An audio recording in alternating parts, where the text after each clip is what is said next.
नमस्कार मंडळी, कसे आहात? सगळे मस्त आहात ना? अजून एका नवीन व्हिडिओमध्ये तुमचं मनापासून खूप खूप स्वागत आहे. तर माझ्या चॅनलचं नाव आहे इट्स मी माधवी.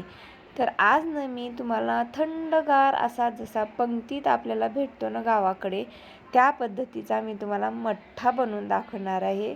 आंबट, तिखट, गोड एकदम असा चविष्ट असा हा मठ्ठा मी बनवून दाखवणार आहे. कारण बरेच दिवस झालं ना म्हणजे माझ्या डोक्यात विचार चालला होता की तुमच्याशी रेसिपी ही शेअर करूया. कारण काय ना मंडळी, तर मी दुपारच्या जेवणामध्ये आता जसा उन्हाळा सुरू झाला आहे आणि तापमान इतकं वाढलं आहे ना, तर मी दररोजचं लस्सी, मठ्ठा, दही असं ताक आम्ही दररोजचं बनवून पितो दुपारच्या जेवणासोबत. तर साहित्य काही नाही, कोथिंबीर, एक छोटीशी मिरची, पुदिना, जिरं, दही, मीठ आणि साखर. फक्त साहित्य एवढंच लागणार आहे. तर चला, तर मग सुरुवातीला काय करायचं, सुरुवातीला आपण जिरे आहेत ना, ते एकदम बारीक त्याची पावडर करून घ्यायची आपल्याला जिऱ्याची.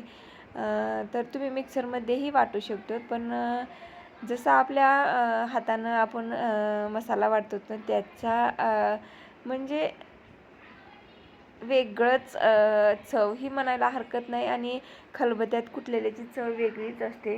तर चला, जसं ज्यांना जमतं तसं. तर मस्त असं जिरे मी ना एकदम छान बारीक त्याची पावडर करून घेतलेली आहे मी जिऱ्याची. तर हे बघा, कारण काय होतं ना, जास्त जाडसर कुटलं ना तर ताकामध्ये मठ्ठ्यामध्ये ना आपले जिरे तसेच राहतील आणि त्याचा जो कचकचपणा आहे ना तो लागणार नाही. त्याच्यामुळे जिरे बारीक करून घ्यायचे आणि जिरे वाटल्यानंतर त्यामध्ये कोथिंबीर, पुदिना आणि हिरवी मिरचीचे एक 4-5 तुकडे आणि थोडंसं मीठ टाकायचं आणि हा आपला मठ्ठ्याचा मसाला तयार करून घ्यायचा मस्त असा हा. तर आता मसाला तयार झालेला आहे. आता आपण इकडे घेऊयात दही.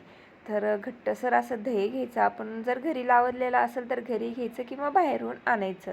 तर जेवढ्या क्वांटिटीमध्ये, जेवढ्या प्रमाणात आपल्याला बनवायचं तेवढ्या प्रमाणात आपल्याला दही घ्यायचं. तर मी किमान इथे 1 वाटी दही घेतलेलं आहे, कारण 2 माणसासाठीच बनवायची होती मला लस्सी, त्याच्यामुळे. तर आता इथे दही घेतलं आहे आणि दह्यामध्ये आता हा जो काही आपण मसाला करून घेतलेला होता, आता तो मसाला आपण दह्यामध्ये टाकून घेऊया.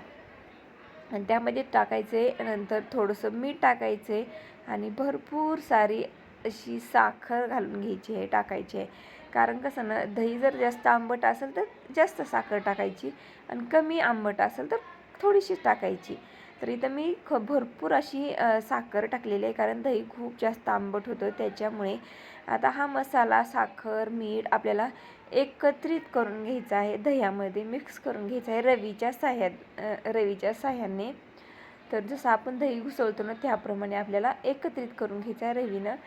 तर रवीनं एकत्रित करून घेतल्यानंतर आपल्याला त्यामध्ये पाणी, थंडगार असं पाणी किंवा बर्फाचे क्यूब्स आपल्याला टाकायचे त्यामध्ये, आपल्या या दह्यामध्ये. कारण थंडगार अशी ही आपली लस्सी आहे आणि त्याला नाव पण दिलेलं आहे थंडगार अशी ही लस्सी.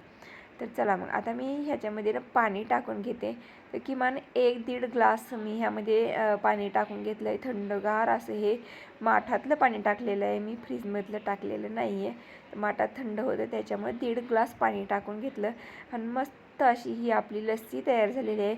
एकदम आंबट, तिखट, गोड, पुदिन्याची त्यामध्ये चव, जिऱ्यांची चव, म्हणजे अप्रतिम. आपल्याला पंक्तीत देखील असा मठ्ठा आपण पिला नसेल कधी, असा हा मठ्ठा झालेला आहे. मला पण विश्वास बसत नाही आहे, एवढा छान मठ्ठा कसा काय माझ्या हातून झालेला आहे. तर तुम्ही पण नक्कीच ट्राय करून बघा. ह्या उन्हाळ्यामध्ये तापमान एवढं वाढलं आहे, त्याच्यामुळे ना आपण आपली काळजी, आपल्या परिवाराची काळजी घ्यायला पाहिजे का नाही. मग त्यामुळे ना मंडळी, दुपारच्या जेवणामध्ये थंडगार अशी ही लस्सी किंवा मठ्ठा म्हणा, तर आपल्याला दुपारच्या जेवणामध्ये प्यायचं. कारण कसं ना, आपल्याला झोप पण छान लागेल आणि आपलं शरीर पण एकदम थंड राहील. तर थँक्यू फॉर वॉचिंग.